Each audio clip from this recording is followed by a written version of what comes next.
Hey everyone, how's it going? It's been a while. So today I've decided to make a quick video about something that's been on my mind quite a bit as I've explored the idea of doing landscape photography full-time over the past year. And that is Seattle a good place for me to live long-term? I've lived here for about 7 years and I've done a lot of hiking over the years. So I've decided to share some thoughts about why I think it's a good place for some people, and also what are some of the downsides of living here as a hiker and landscape photographer. By the way, I'm going to try to keep this fairly brief. However, I've written the detailed version of this on my blog, so I'm going to put a link to that down below in the description. So let's get into it. First, I'm going to talk about the pros, which are the location, the weather, and the neighborhoods and the layout of the city. And then we'll get into some of the cons, which are actually also, for me, the location and weather, as well as the crowd factor and the kind of ruggedness and steepness factor of the mountains here. You'll see what I mean when I get to it. So first we have the location. This is one of the main reasons I came to Seattle. It's surrounded by incredible nature. The North Cascades, the Olympics, Rainier, there are just so many incredible places all around. And a bit further away you have the deserts to the east and the coast to the west. And even further out, still within a day's drive, you have amazing places like Jasper, Banff, and Glacier National Parks, the Redwoods to the south. I could go on, there are just so many places and incredible, there's an incredible diversity of landscapes. So for landscape photography, for hiking, for just exploring, this is an incredible place. The next thing is the weather. So actually, Seattle is known for being this kind of rainy and dark place, but in reality, it has an incredibly long spring and fall, and these are just amazing times to be outdoors. It's not too warm and not too hot, and it's just an incredible time to be out there. The winter is actually quite short. In my opinion, it only lasts 1 or 2 months, and that's when it's kind of particularly dark and rainy, though still not nearly as dark as something like Sweden or Norway, which are other places I like to go. So compared to that, it's fairly mild. And actually, with the way it's set up, with the Puget Sound being there, and then the mountains in the distance, actually watching the clouds over all of this and the mist, it's a very kind of meditative and peaceful setting. And finally, you have the neighborhoods and layout of the city. So most cities, I think, feel kind of like one giant city, where Seattle has these individual towns and neighborhoods surrounding the downtown area. And you don't really have to go to this downtown area at all if you don't have to. Some of these neighborhoods are louder than others, but there are still ones that are very quiet. It's a lot of single-family homes, maybe a few shops and cafes and things like that. There's a lot of hills, a lot of wild natural landscaping, a lot of trees, and incredible parks. And I mean, these are some of the best parks I've seen in any other city. So it's a wonderful place to live and to go for walks, go for trail runs, work from home. And you can do all of this while enjoying a view of the water and mountains. So it's a really beautiful place. So those are the 3 areas where I think Seattle is really strong. But let's talk about some of the downsides. So first is actually, once again, the location. The reason I say this is there are incredible mountains kind of 3 or 4 hours away. There are mountains closer than that, but the most impressive ones are a bit further. And if you like to spend a lot of time in those areas, that means you'll be making the drive over there a lot. And after a while, the drive kind of starts to get old, especially since you're driving through urban sprawl. You might be driving through Seattle itself, which for me is a little bit stressful. And then there's also the environmental factor. Every weekend you have thousands of these nature-loving hikers driving for maybe 8 hours a day to do a day hike, 4 hours each way. And no judgment, I do this as well, but it's just kind of an interesting thing, isn't it? One thing I would say is, for people who don't need to be in Seattle, something like Bellingham might be a better option. Or perhaps a small mountain town like Nelson in British Columbia, where you're just surrounded by mountains. The next thing I want to talk about is the crowds, and this is a factor of the location because Seattle is located between 2 other giant cities, Portland and Vancouver. The crowds are kind of an issue, depending on what you're looking for.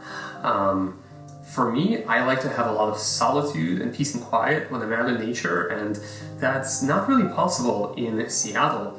And to find that in the mountains, you have to go pretty far out of the way or know kind of hidden areas that people haven't yet discovered. This also means that there's a lot of permits and regulations. So land in America is mostly private property, and then you have state and national lands, and all of these are regulated and managed. What this means is that you often have to make reservations for things like camping. Not everywhere. You can certainly find areas where you can camp anywhere and even go off trail, but you really have to go out of your way for those.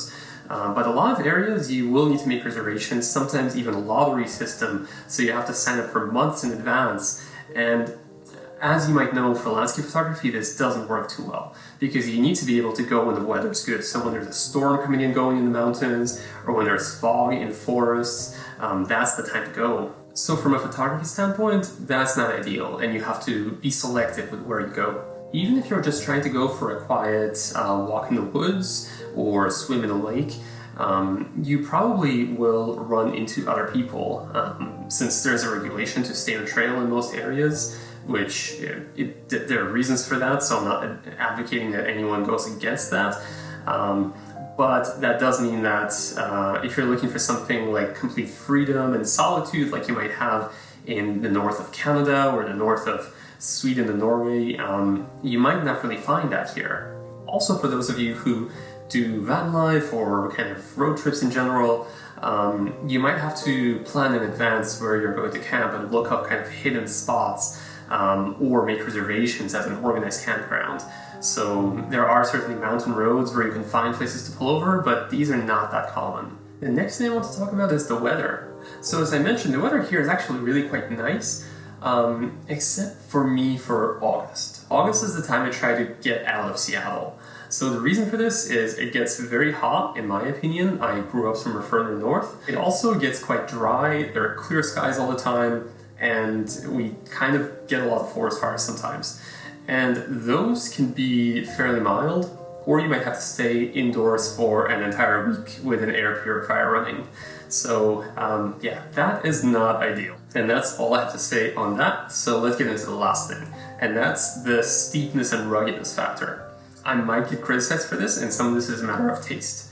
But if you fly around Google Earth or Google Maps, you might notice that the mountains are just not quite as steep. There's not as much just vertical drop as certain other mountain ranges, like the Alps or the Himalayas. There's actually a more kind of in-depth, rigorous analysis of this that I linked to in my blog, but just flying around Google Earth should give you an idea. There's also the fact that the tree line is quite high, around 5,000 to 6,000 feet. So this means that the mountains here have kind of shallow or not steep foothills, and they're mostly trees. As a result, the rivers down below are often obscured by trees, and if you're looking for compositions, you're mostly working with the parts of the mountains that are above the tree line. So in my opinion, it's actually a little bit harder to compose images here than in a place where you just have jagged peaks going right up out of the sea or the ground, like Lofoten or some parts of Isle of Skye or the Alps. And we also don't really have iconic peaks like Fitzroy or Matterhorn. We do have our volcanic peaks like Rainier and Baker, but these are more rounded generally. So it's a different style of mountain. So depending on what you're looking for, it might be a wonderful fit. And there are certain other strengths like the amount of alpine lakes and wildflowers. But if you're looking for something that looks like Mordor or the Misty Mountains, this, in my opinion, this might not be it. And this brings me to my last point, which is kind of a neutral point. Different people like different things. So certain landscapes might resonate with you more than others, like perhaps maybe you like the coast more, or maybe deserts, or maybe different kinds of mountain ranges like the Cascades or the Alps or the Himalayas or some other range.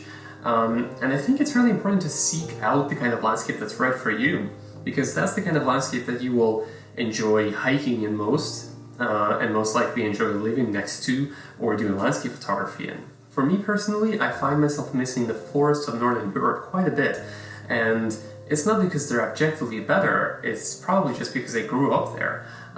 So just certain types of grass and flowers and trees, soil and rock, things like that just resonate with me more. And I think it's important to figure out what kind of landscape resonates with you and go and seek that out. Anyway, that is it for me for today. Thanks for watching this video. I hope it was helpful. If it was, I'd appreciate a like.